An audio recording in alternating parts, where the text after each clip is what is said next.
La historia de Jerusalén en el siglo XII está marcada por una paradoja dolorosa. Mientras los reinos cruzados intentaban afirmarse como bastiones latinos en la Tierra Santa, su destino quedó ligado a un joven príncipe cuyo cuerpo estaba condenado a deteriorarse día a día. Este muchacho, nacido en 1161, fue coronado como Balduino IV, más tarde llamado por cristianos y musulmanes el Rey Leproso. Un monarca en apariencia débil, pero que con una voluntad feroz sostuvo sobre sus hombros un reino que se desmoronaba sin él notarlo. Su vida es un contraste entre esplendor y tragedia, entre la fragilidad humana y la grandeza histórica, entre la enfermedad y la resistencia casi sobrehumana que demostró en el campo de batalla. Su historia comienza en el corazón de la Jerusalén cruzada, una ciudad donde el fervor religioso convivía con tensiones políticas, intrigas cortesanas y amenazas constantes de ataque. La capital del reino de Jerusalén no era simplemente una urbe sagrada, era el centro administrativo de un territorio frágil, sostenido por caballeros europeos, comerciantes de puertos italianos y órdenes militares como los templarios y hospitalarios. En ese mundo crecían los hijos de los reyes cruzados, nobles educados en la guerra, la fe y la diplomacia. Balduino, sin embargo, fue distinto desde niño. Siglos después, los cronistas narrarían un episodio simple pero decisivo. Mientras jugaba con otros niños nobles bajo la tutela del preceptor Guillermo de Tiro, se dieron cuenta de que los pellizcos y golpes no le producían dolor.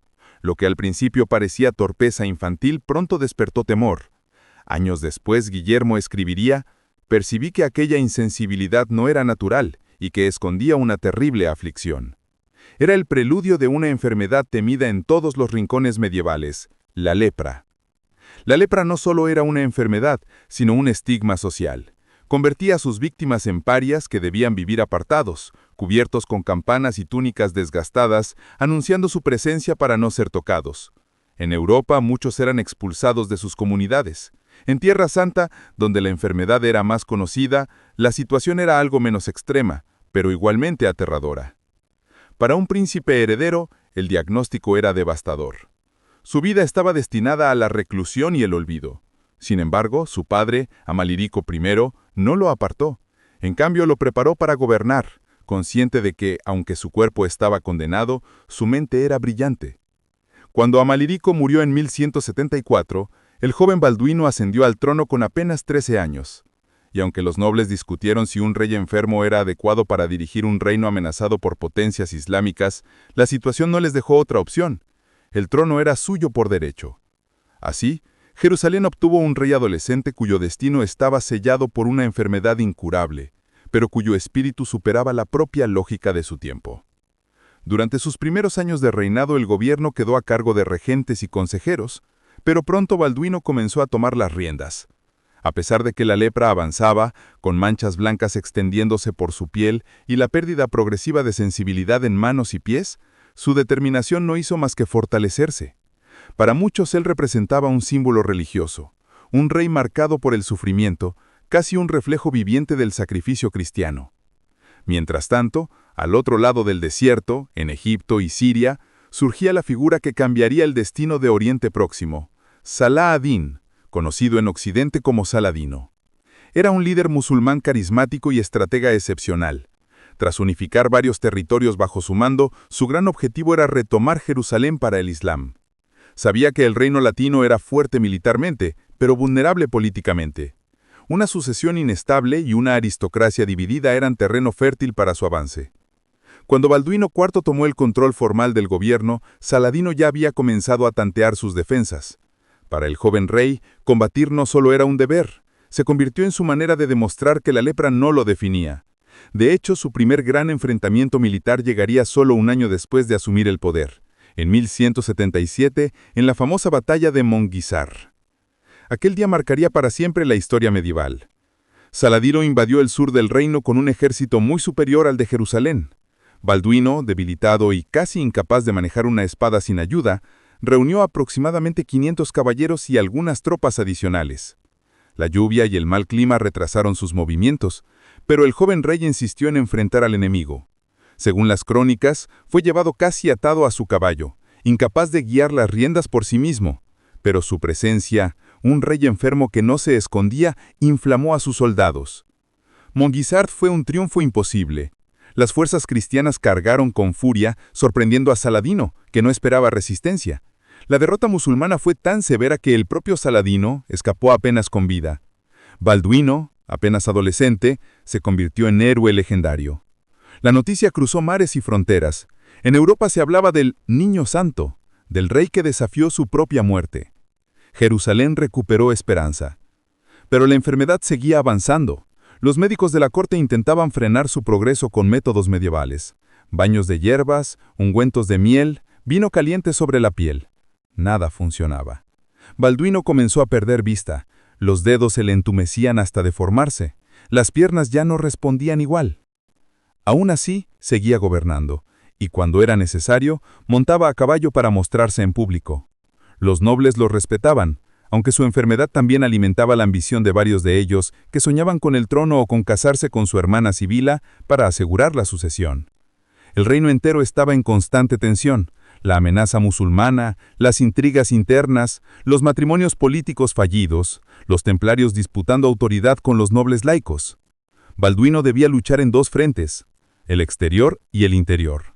Solo que a diferencia de Saladino, cuyo cuerpo estaba lleno de vigor, él combatía dentro de un cuerpo que se consumía de manera silenciosa. La siguiente década sería un lento descenso hacia la tragedia. La salud del rey se deterioraría, la política interna se fracturaría, Saladino consolidaría su poder y, finalmente, el gran imperio cruzado construido tras la primera cruzada comenzaría a desmoronarse. Pero para entender cómo se perdió aquel imperio, primero hay que seguir de cerca la vida del rey que lo sostuvo más allá de sus propias fuerzas. El triunfo de Montgisard había elevado a Balduino IV a la categoría de héroe providencial, pero tras el clamor de la victoria, llegó una realidad más amarga. El reino seguía rodeado por enemigos y fracturado por dentro. Y aunque el joven monarca intentaba gobernar con la energía que su cuerpo le negaba, los síntomas de la lepra se volvían más difíciles de ocultar. Su rostro comenzaba a mostrar rigidez. La piel de las manos se agrietaba y perdía sensibilidad. Los ojos, afectados por la enfermedad, se inflamaban con frecuencia. En privado, sus sirvientes lo vestían y alimentaban. Aún así, su mente se mantenía aguda y su temple firme. El desafío más urgente para Balduino no estaba en el campo de batalla, sino en su propia corte. Ahí comenzaba a gestarse una intriga que marcaría el destino de Jerusalén, la sucesión real. El rey no tenía hijos, y su enfermedad hacía cada vez más improbable que pudiera engendrarlos. Todo señalaba a su hermana Sibila, una joven noble de belleza notable y carácter complejo, cuya vida sería instrumentalizada por poderosos señores que buscaban controlar el trono. Originalmente, Sibila había sido prometida a un noble franco, pero su matrimonio terminó adaptándose a las circunstancias políticas. Tras la muerte de su primer prometido, la nobleza cruzada presionó para que se casara con un aliado fuerte. De esa necesidad surgió la figura de Guido de Lusignan, un caballero proveniente del oeste de Francia que llegó a Tierra Santa buscando fortuna y terminó colocando su nombre en la historia.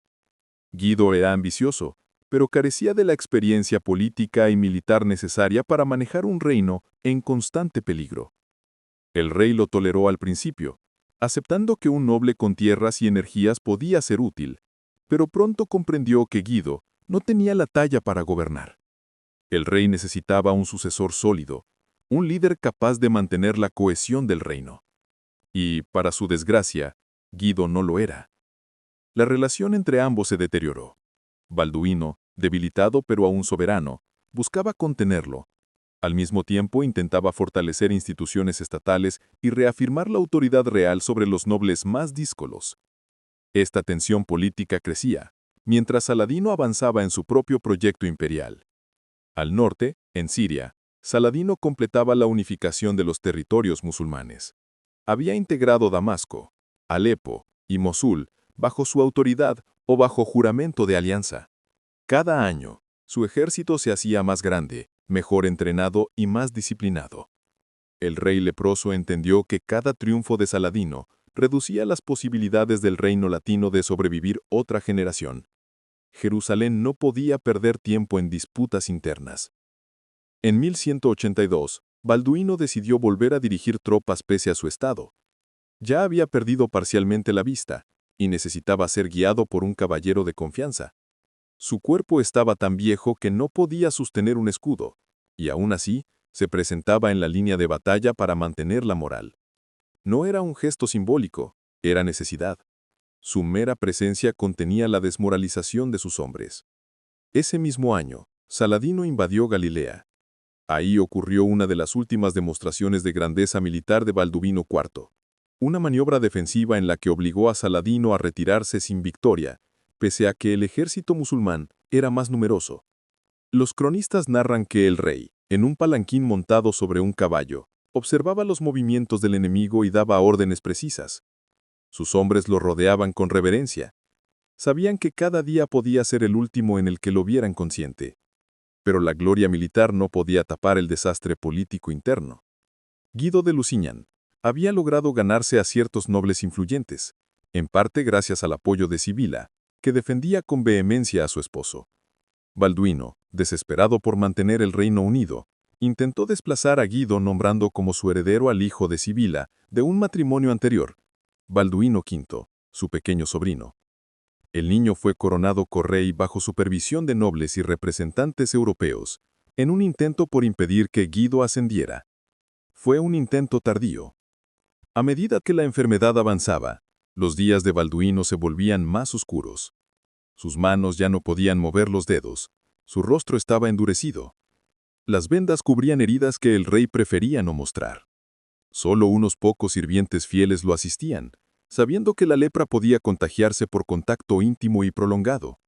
Muchos de ellos, marcados por la devoción, se mantuvieron a su lado hasta el final, arriesgando su propia salud. En 1183, Saladino lanzó otra ofensiva. Aunque evitó enfrentarse directamente a un rey al que respetaba profundamente, pues los musulmanes admiraban la tenacidad de Balduino, su estrategia de desgaste comenzaba a hacer efecto. El reino cruzado dependía de caravanas de suministros venidas de costas lejanas y de tierras agrícolas sujetas a ataques constantes.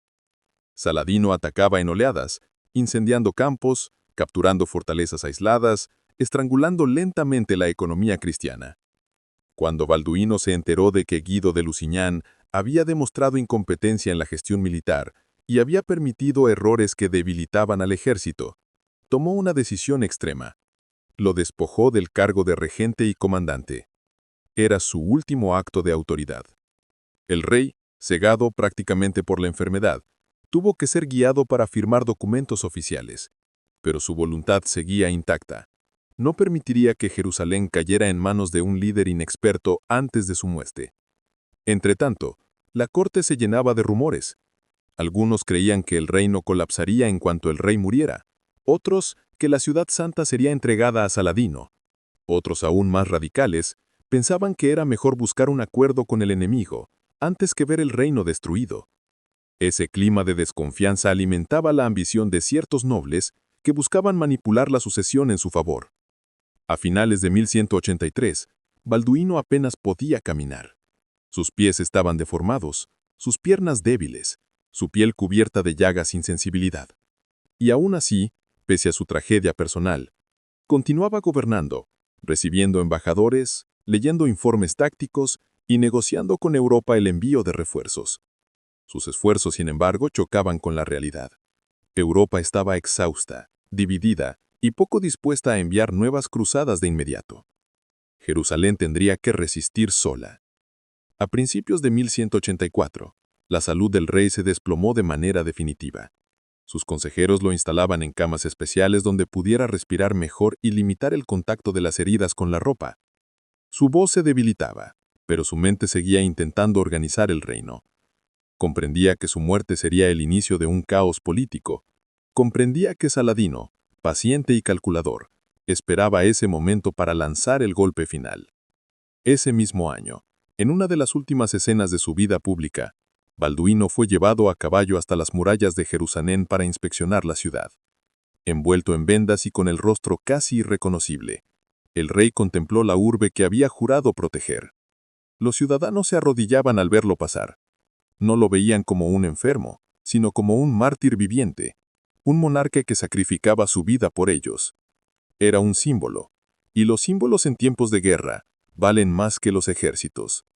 La mañana en que el rey leproso finalmente dejó de respirar, en 1185, Jerusalén quedó sumida en un silencio inquieto.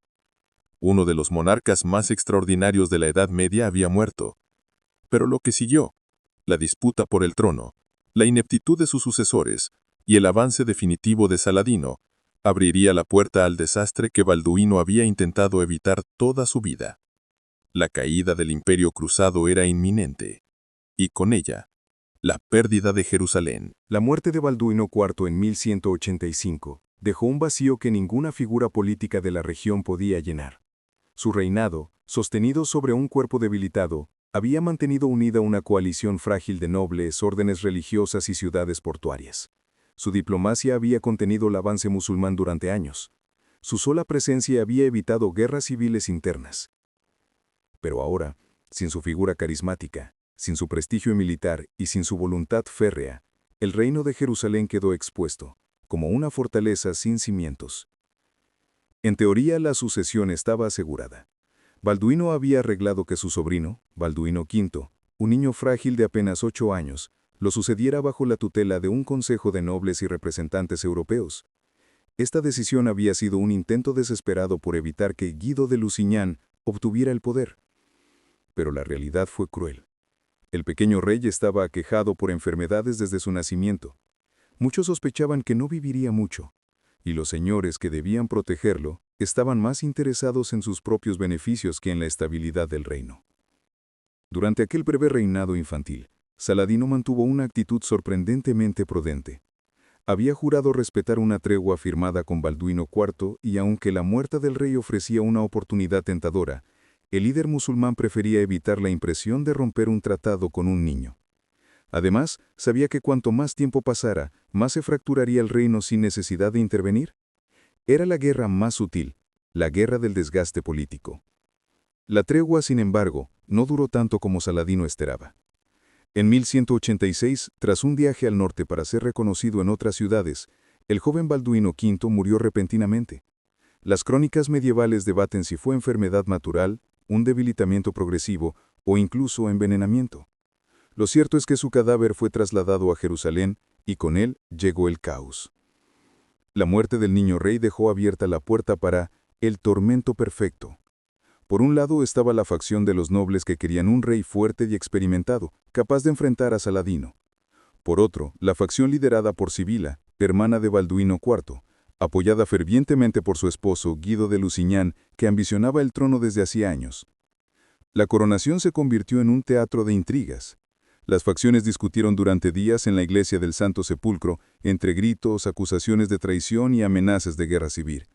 Sibila, hábil y consciente de su poder, logró que la nombraran reina, pero el verdadero golpe maestro vino después. Una vez coronada, colocó la corona en la cabeza de Guido, proclamándolo rey de Jerusalén contra la voluntad de muchos nobles principales. Fue una decisión desastrosa. Guido, arrastrado por su ambición, pero limitado por su falta de visión estratégica, alienó a varios de los nobles más poderosos del reino, incluyendo al conde Raimundo de Trípoli, uno de los gobernantes más experimentados y capaces de la región. Este rompimiento interno sería fatal. La unidad que Balduino IV había mantenido con tanto esfuerzo se desmoronó en cuestión de semanas. No había ejército cruzado del reino de Jerusalén que pudiera sobrevivir dividido en dos bandos, mientras el enemigo más formidable del Islam medieval aguardaba a las puertas. Saladino, que había observado pacientemente, supo que el momento había llegado. Durante el año 1187, lanzó la ofensiva que había preparado durante más de una década. Reunió un gran ejército proveniente de Egipto, Siria y Mesopotamia, una coalición de emires que lo respetaban como sultán y líder religioso. Su objetivo ya no era saquear, ni simplemente debilitar al reino latino, quería destruirlo por completo. La primera jugada de Saladino fue estratégica: atacar las posiciones más vulnerables, tomar fortalezas aisladas y cortar las rutas de agua. Los ejércitos cruzados, bajo el liderazgo de Guido, reaccionaron con desorganización. Raimundo de Trípoli, que aún tenía esperanzas de salvar el reino, trató de persuadir al rey para no movilizar al ejército total. Le advirtió que Saladino quería arrastrarlos a un lugar sin agua, bajo el sol ardiente, donde los musulmanes tendrían ventaja absoluta. Guido no escuchó. Los templarios, algunos nobles imprudentes y los consejeros más agresivos lo convencieron de que era necesario confrontar de inmediato al enemigo para evitar un cerco prolongado. El rey, ansioso por probar su legitimidad, cometió uno de los errores estratégicos más grandes de la Edad Media. Reunió el grueso del ejército cruzado y marchó hacia el interior de Galilea, directamente a la trampa que Raimundo había predicho. El ejército cristiano avanzó con un sol inclemente, atravesando territorios secos donde Saladino había mandado quemar los campos y envenenar pozos. Las tropas se quedaban sin agua, sin alimentos y sin caballos fuertes. Muchas crónicas describen esa marcha como el preludio de la muerte. Saladino observaba desde las colinas, esperando el momento oportuno. Y cuando los cruzados lograron llegar exhaustos a la región cercana al lago Tiberíades, el sultán cerró la pinza. Sus tropas rodearon a los cristianos por completo, bloqueando las rutas hacia el agua. Sin escape posible, el rey Guido se vio obligado a establecer un campamento en la llanura. Era el inicio del desastre. Al amanecer del 4 de julio de 1187, Saladino lanzó el ataque final. Así comenzó la batalla de Jatín, una de las más decisivas de la historia de las cruzadas.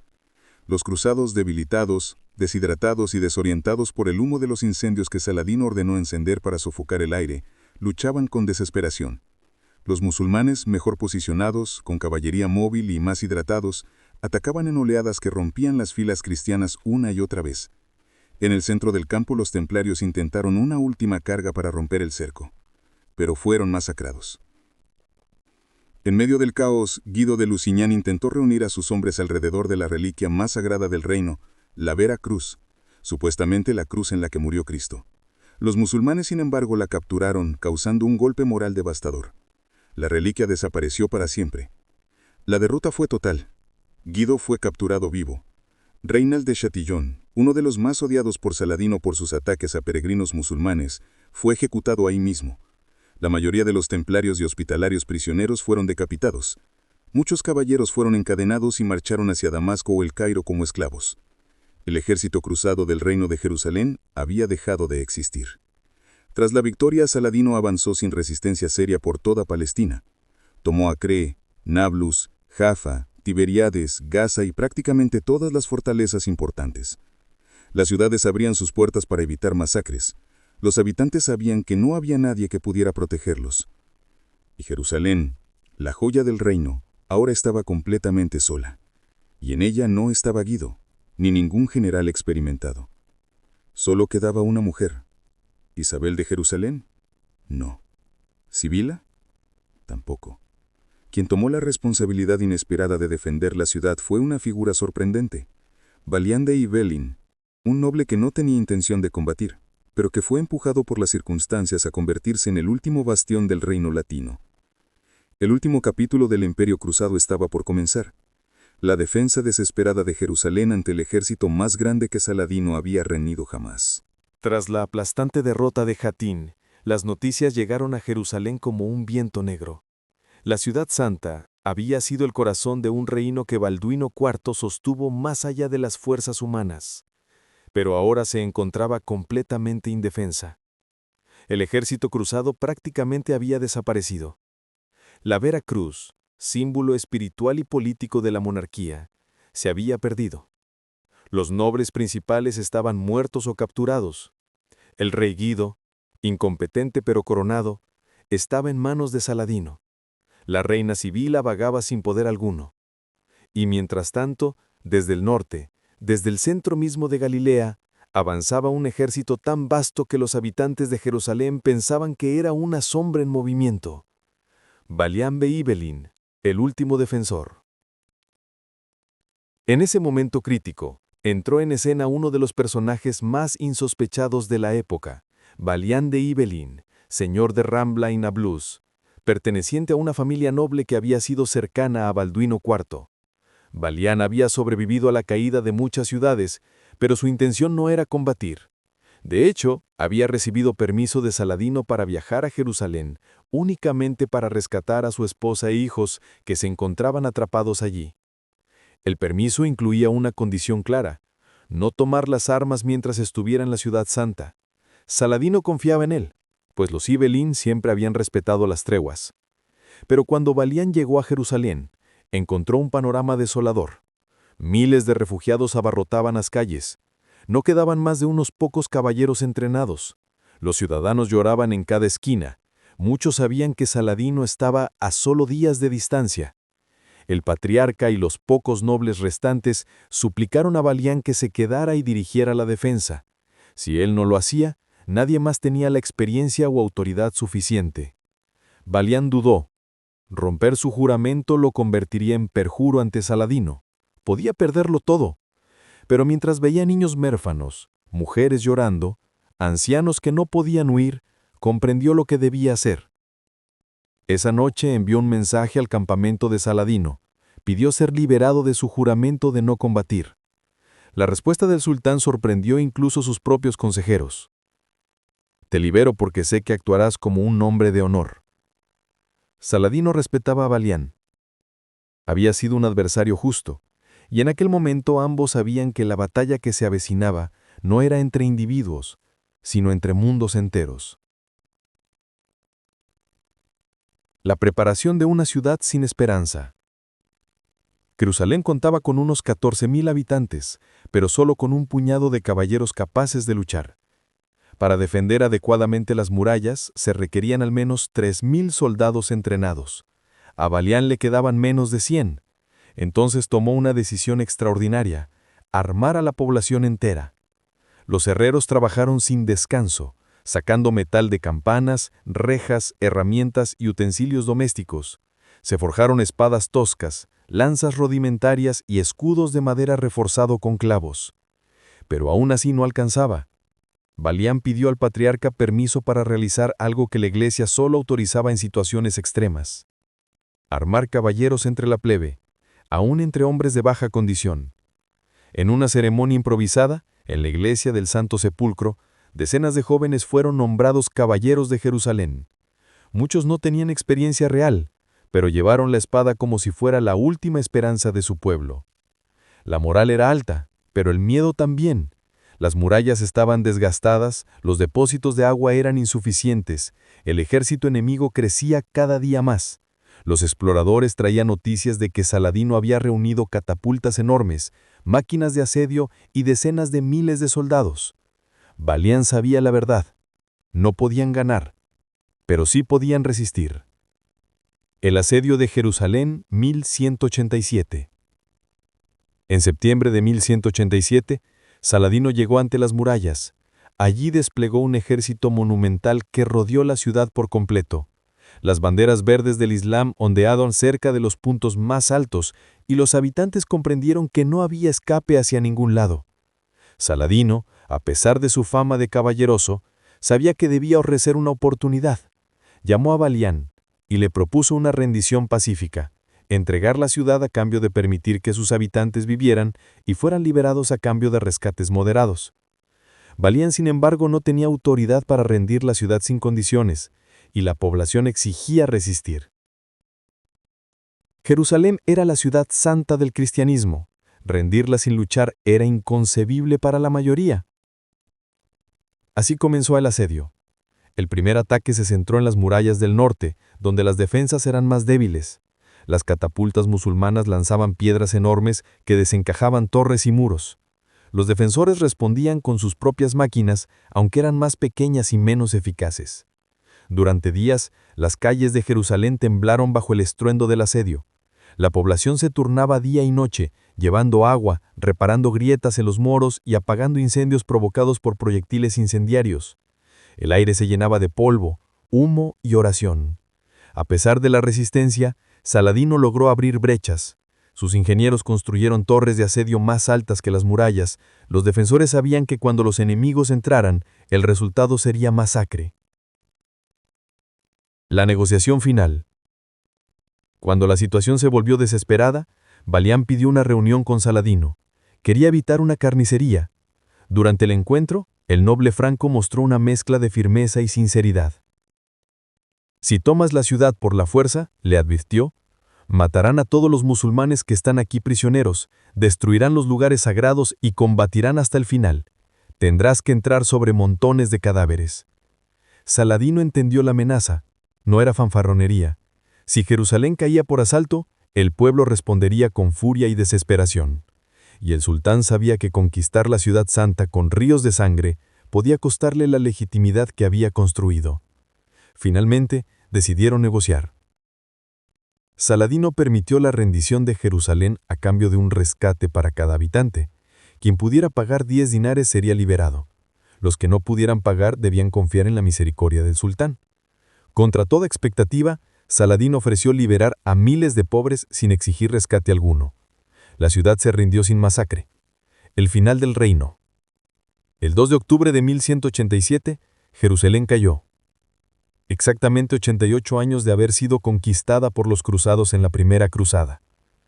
El ejército musulmán entró sin violencia, las iglesias fueron respetadas, los habitantes salieron en procesión, muchos llorando, otros en silencio absoluto, y Balián acompañó a los últimos refugiados fuera de la ciudad.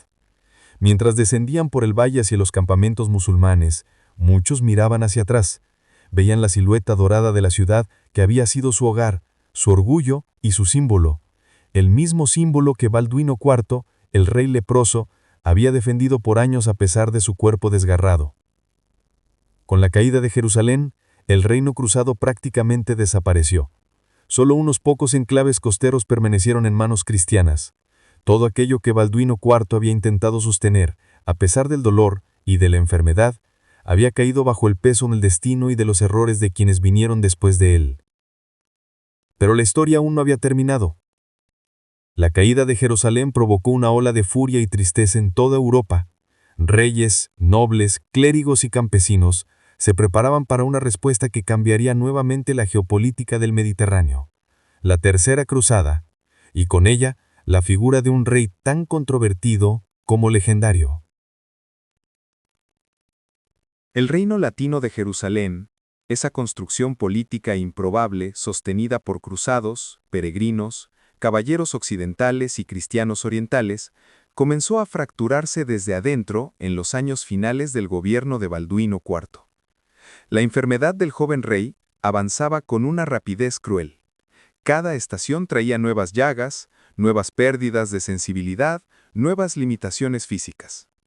Pero su mente seguía afilada como una espada templada, consciente de que su muerte no solo sería el final de un hombre, sino la apertura de un abismo donde todo el reino podía caer. A su alrededor, las facciones internas, tan peligrosas como los ejércitos de Saladino, comenzaron a competir por el poder. Por un lado, estaba el partido moderado y pragmático encabezado por Raimundo III de Trípoli, quien entendía que la supervivencia del reino dependía de una paz inteligentemente sostenida con Saladino, al menos hasta que los cruzados occidentales enviaran refuerzos. Por el otro, estaban los radicales, soldados y nobles impetuosos, deseosos de gloria, influidos por la arrogancia de los templarios y por la presencia cada vez más influyente de Reinaldo de Chatillon, un señor belicoso que despreciaba los pactos, rompía treguas y atacaba caravanas musulmanas aun cuando el rey lo prohibía expresamente.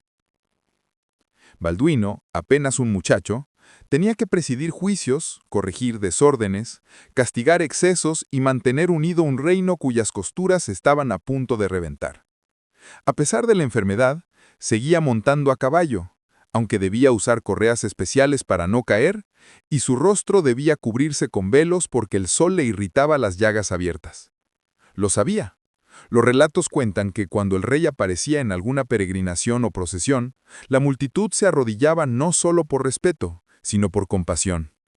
Se rumoraba que el rey santo, el rey niño, el rey enfermo, estaba muriendo a vista de todos, y sin embargo seguía luchando. Mientras tanto, Saladino había completado su visión imperial.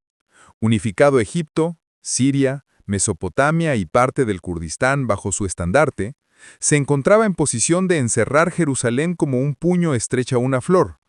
Pero aún admirando la tenacidad de Balduino, sabía que, mientras él viviera, la guerra total no sería posible. Balduino, por su parte, estaba convencido de que el sultán esperaba su muerte como quien espera el deshielo que abre los caminos. En esa amarga certeza basó su última maniobra política: asegurar un sucesor capaz de mantener el reino unido. La elección recayó en su sobrino, Balduino V, un niño de apenas 8 años. El rey sabía que la decisión era peligrosa, demasiado joven, demasiado vulnerable, pero no tenía alternativas mejores. Sin embargo, para equilibrar el poder entre facciones, estableció un consejo de regencia compartido que limitaba la capacidad de cualquier noble de tomar decisiones absolutas. Intentó evitar el caos, pero el caos ya estaba dentro del reino. La muerte de Balduino IV llegó silenciosa, sin batallas finales ni discursos solemnes. Los cronistas dicen que murió como vivió, rodeado de unos pocos amigos leales, agradeciendo a Dios la oportunidad de haber defendido, aunque fuera brevemente, la ciudad santa. Pero su partida fue el verdadero inicio del desastre. Balduino V no sobrevivió mucho. El niño, frágil desde siempre, murió antes de cumplir los 10 años. La sucesión recayó entonces en Sibila, hermana de Balduino IV, quien estaba casada con Guido de Lusignan, un noble occidental de poca experiencia militar y dudoso juicio político. La nobleza protestó. Raimundo intentó resistir, pero los templarios y los partidarios de Sibila impusieron su voluntad. Con Guido en el trono, el equilibrio diplomático construido por Balduino IV se evaporó. Reinaldo volvió a atacar caravanas musulmanas, incluso una que transportaba familiares de Saladino. Aquello fue la chispa final. El sultán, con su autoridad ya indiscutible y su ejército consolidado, declaró la yihad contra el reino franco. Guido, incapaz de comprender la magnitud de la amenaza, cometió el error fatal: abandonar posiciones defensivas seguras y marchar al desierto para enfrentarse al sultán en campo abierto. El resultado fue una catástrofe total.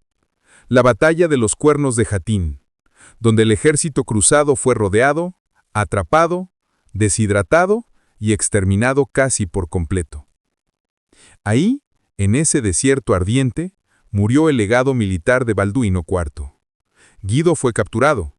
Reinaldo de Chatillon, responsable de tantos ataques imprudentes, fue ejecutado por el propio Saladino. Los templarios, orgullo de Occidente, fueron decapitados por centenares. 3 meses después, Jerusalén cayó. Las murallas, los santuarios, los hospitales, los mercados, todo lo que Balduino había protegido con su cuerpo enfermo cayó como si su espíritu, su única muralla real, hubiese sido retirado.